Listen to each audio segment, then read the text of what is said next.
3, 2, 1. Hello everybody, this is Shaw, and I'm here to give you the moment I, at least, have been very much waiting for. I am 7 minutes late.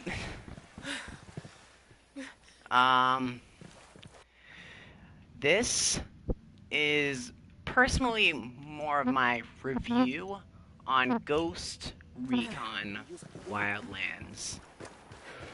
I have been very excited to get my hands on the beta, and now that I finally have gotten my hands on it, I cannot stop playing it. I've been playing this since 3, and ever since, it has grown on me. Now, you guys are probably wondering where I've been lately, and there's been like a lot of things happening, just busyness, you know how things go. What the hell? You just hit a civilian. I did? Okay. So basically, in this video, I'm basically going to be going over what I did like and what I did not like. One of the things that I very, very much enjoyed is the customization in this game. I crashed my truck.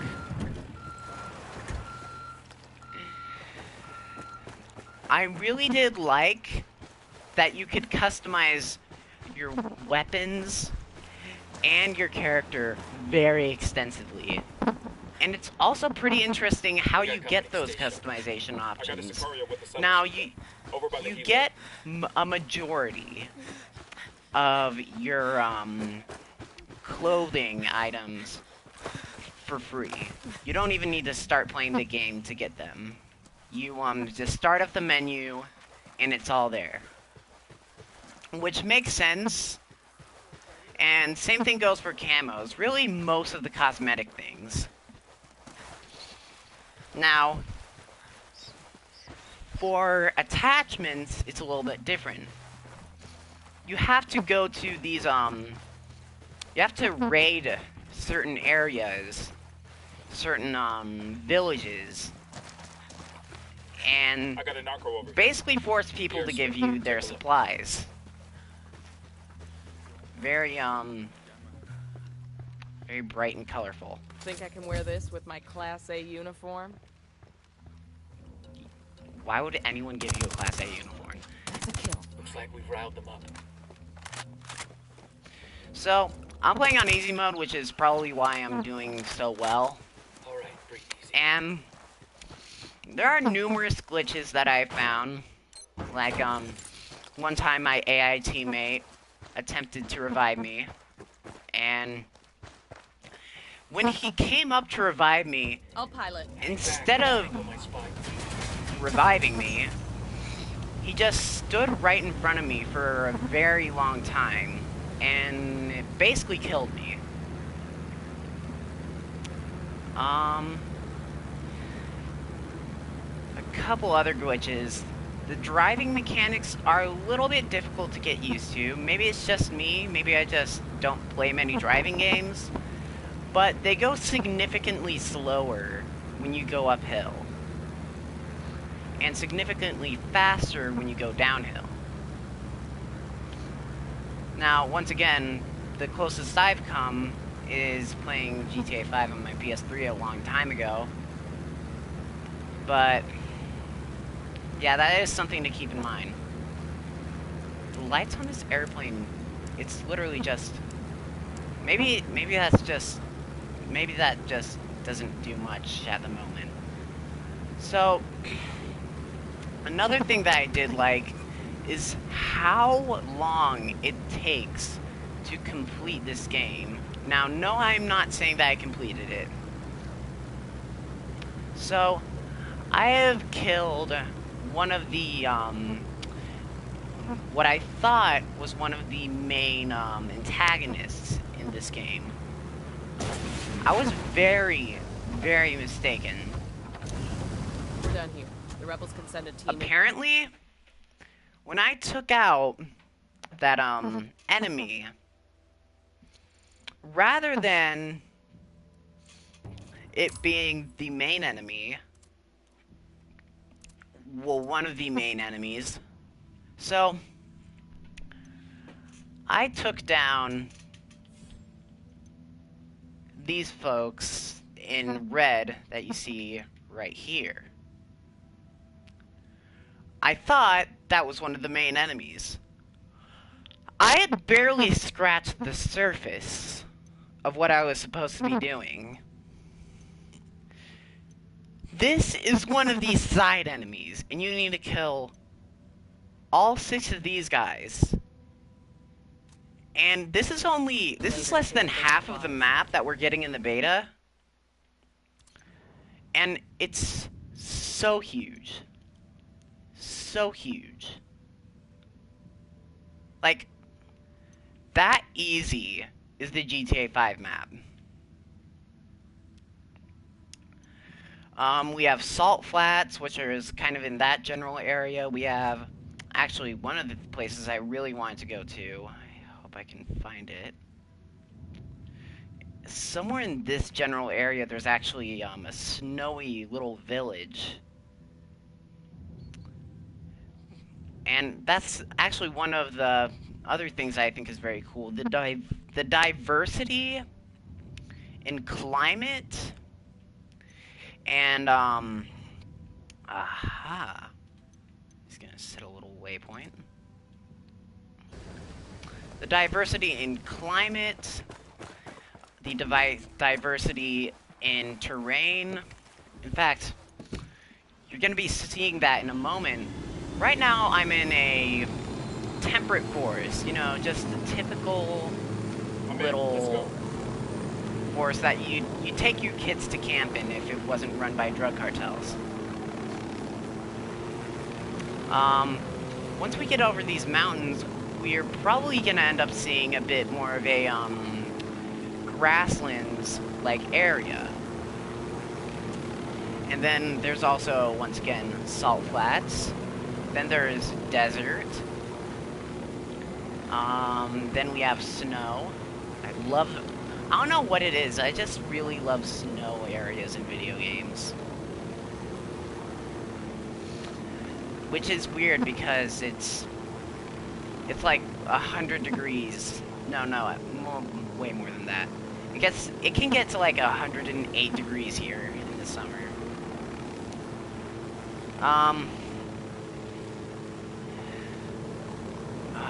Where was I going with that? Alright, the customization. So, let me just make sure my helicopter's hovering. So, yes. Okay. So, this is, you know, just my character. You know, my good, old-fashioned character. Now, this is everything that you can choose. Let me take off the ghillie suit so that you can actually see what I'm doing. So right now I'm wearing a baklava, goggles, headset, all that kind of fun stuff. So I'm going to keep the ballistic goggles. There's something about the ballistic goggles that I really like, and I'm going to prepare for the snow. Just going to prepare. So, my snowy loadout is a bit different. It's very different. So, I put on helmets. Normally I wear this helmet, but I don't do it when I'm in a ghillie suit. Then, it's the only place that I wear a bandana so far, unless I'm just, you know, casual. There's ballistic goggles, which is something that I always wear. Once again, just something about the ballistic goggles. Always the same headset. I try to get everything as close to white as I can, because that fits the snowy environment, and sometimes I just have to pick gray. Which, honestly, that's one of the things I don't really like. I don't like how you can't choose just, like, whatever camo on some of the things, but it's not really a huge deal. It's just, maybe they just had limited space or something. So let me just go into my clothes. Yeah, jacket seems good. Cryptic Yeti as always. Heavy IBA. Pants. So let me know in the comments what you guys think about Ghost Recon Wildlands, because I'd like to hear from you what you guys think so far, because I'm having an amazing time with it. It's certainly one of the more fun games that I've been playing. So now that I'm done with my character, I'm just going to customize my sniper. It's all the way at the bottom. And a lot of my friends, I've played Ghost Recon with them, and I found it far more of a fun experience if I am playing it with other people. Even people that I don't know. Because this was clearly meant to be a co-op style game. And the satisfaction you get when you pull off a sync shot on multiplayer. It's not really that satisfying on single player, because your squad mates on single player will do whatever you want. Like, you could literally tell them to jump off a cliff with you, and they will. Sure, they'll have a parachute, but they will.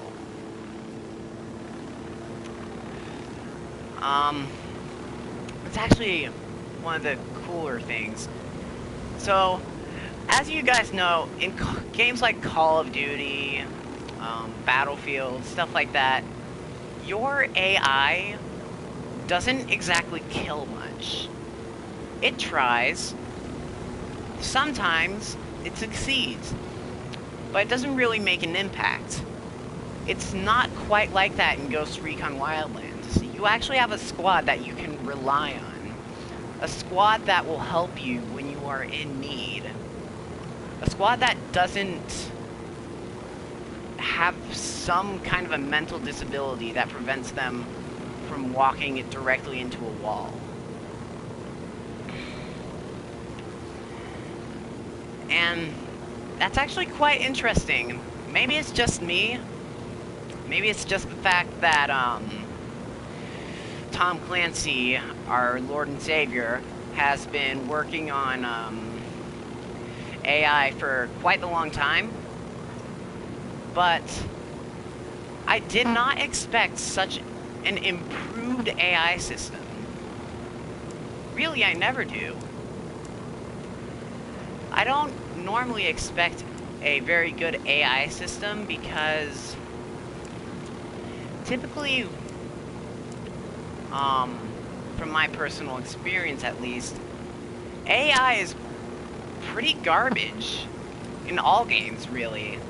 Unless you're fighting against an enemy for some reason. It's always been something weird.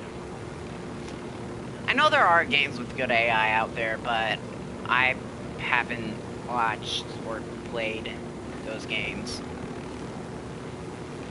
So, let me show you one of the highlights of this beautimous game. So I'm just gonna go all the way in the air. No, pretty far up. We'll go 1 kilometer into the air.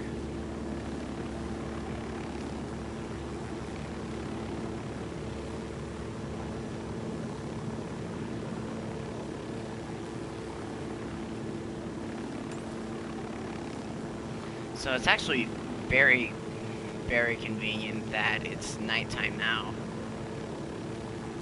This can't be it. is it, I guess. Alright, so we're more than here. So now I'm gonna show you base jumping. Oh, where do I start with base jumping? It is very exhilarating when you jump out of a helicopter. And then you pull your chute. It is... I don't know what it is about skydiving, but there is something about it that is very, very fun in video games. I used to do it all the time when I played Battlefield 4 and Battlefield 3. Especially in Battlefield 3. There was a lot of dumb things I did then. And in Battlefield 4, I was a bit smarter, but I still did stupid things because I'm me.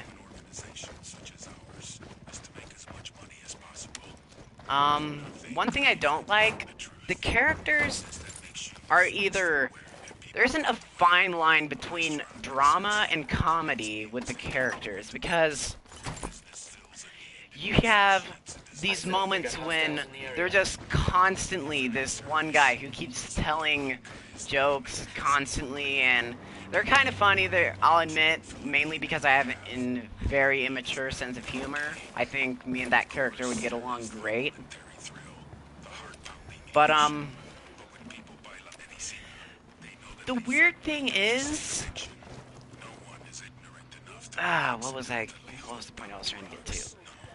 Right.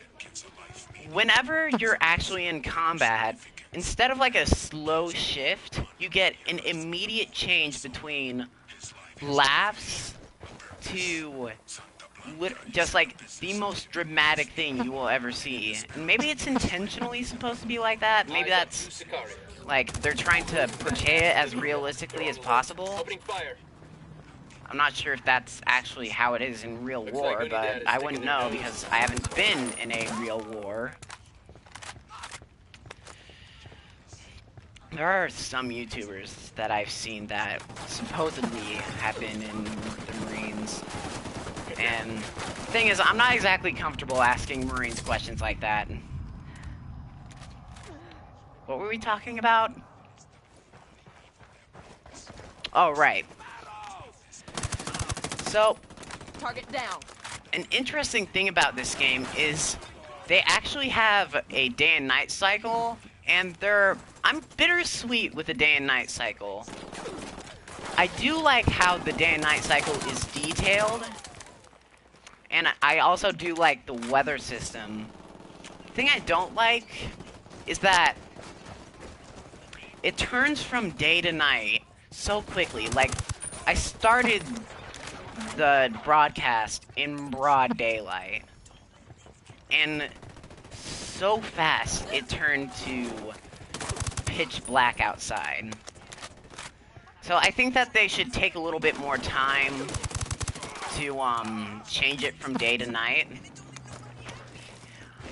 But aside from that, this is just a brilliant game, and I would strongly encourage you to pre-order it like I did.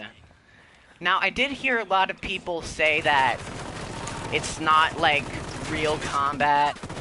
It's not a real Ghost Recon game. And you need, if you genuinely believe that, play Ghost difficulty and play it without heads-up display. That is going to be a real challenge that you're looking for. Because a lot of people are complaining, it's too easy. And, no one wants to hear someone complain about a game being too easy. In fact, whenever I got my first ace yesterday, and honestly, I'll say that it was too easy because everyone on the enemy team was very low level. And funny thing, one of my friends says that they're better than me. They died instantly. I got an ace. That's strange. Maybe it's just me. Again, what were we talking about? Bad we got work to do. I lose track so easily, I should probably record these things and edit them rather than broadcasting. One of the cool things is not only is there a lot of variety in customization, but there's also a very big variety in weapons, and there are different types of enemies, but it's not like I don't know, Left 4 Dead, when you have all these huge amounts of... Did I just pull out my drone? My apologies. It's not like Left 4 Dead when you have these huge amounts of different enemies. It's a bit different than that. You have snipers, you have people with heavy armor, and you have normal enemies. And then there are two teams. There is the Unidad, and there's the Santa Blanca, the drug cartel that you are fighting against. It's that simple. There isn't gonna be any random thing jump out at you. They can get into vehicles, they can get into miniguns, like that minigun.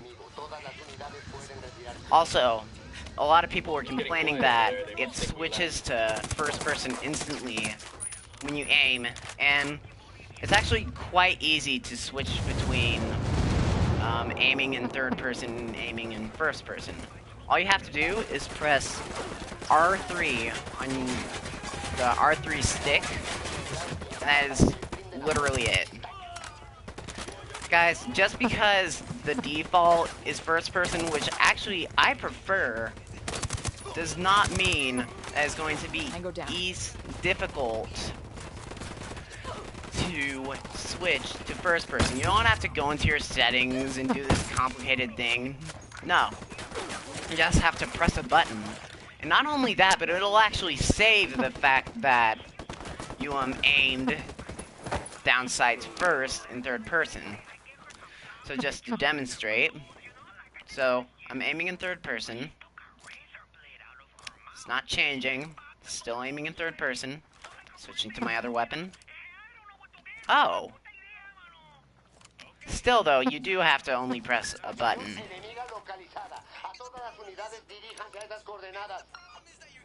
Yeah, it's pretty simple.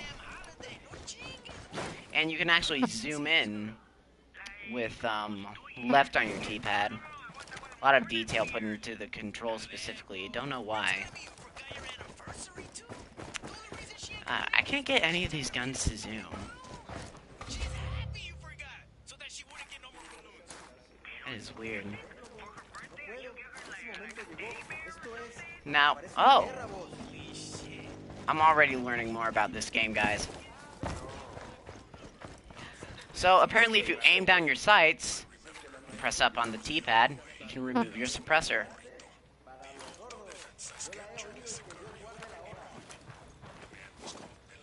So, in that case... Oh! That's how you change your firing mode. I'm learning, guys, I'm learning! Unidad and rebels exchanging fire. What's our plan? So... I'm not quite sure how else to put it. Just, guys, get this game. You are going to love it. Looks like rebels. If you're anything like me, you guys are gonna love it. No, get back here. Frag out. Get some. It'd be so funny if I actually hit that. I will warn you. You should not be going in guns blazing like me right now, because you can actually die very quickly.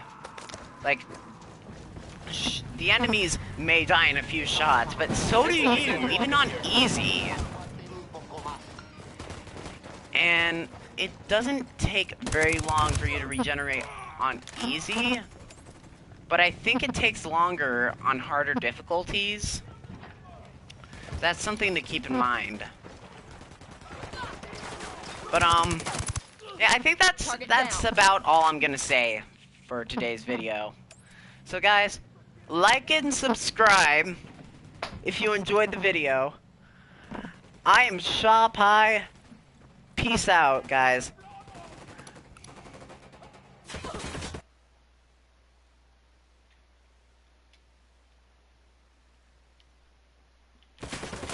Hold on. Hang on. I need to get rid of this guy. Okay.